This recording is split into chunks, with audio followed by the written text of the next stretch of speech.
Cyclone ని ముందుగానే track చేయడం, అదే మరి మనకుండే అవేర్ గాని డేటా గాని ఇవన్నీ సింక్ చేసుకోవడం, ఇక్కడ సెక్రటరియట్ దగ్గర నుంచి లాస్ట్ మైల్ లో ఉండే గ్రామ సచివాలయం వరకు ఇప్పుడు దాని పేరు కూడా మనం మార్చుకుంటున్నాం. ఎందుకంటే విజన్ యూనిట్ కింద వాళ్ళందరూ కూడా ట్రాన్స్ఫార్మ్ చేయాల్సిన అవసరం ఉంది. అందుకే ఆ విజన్ యూనిట్ ను కూడా మనం సమర్థవంతంగా ఉండే వాళ్ళందరినీ ఉపయోగించుకున్నాం. లైన్ డిపార్ట్మెంట్స్ ఉన్నాయి. జిల్లా, మండల్, కాన్స్టిట్యున్సీ కింది వరకు లైన్ డిపార్ట్మెంట్స్ ఎక్కడికి వస్తే అంతవరకు కూడా అందరిని యాక్టివేట్ చేశాం.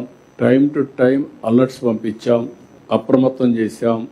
దానికి కావాల్సిన యాక్షన్ ప్లాన్ కూడా తయారు చేసుకొని మనం అనుకున్న ప్రకారం ప్రాణ నష్టాన్ని పూర్తిగా తగ్గించగలిగాం.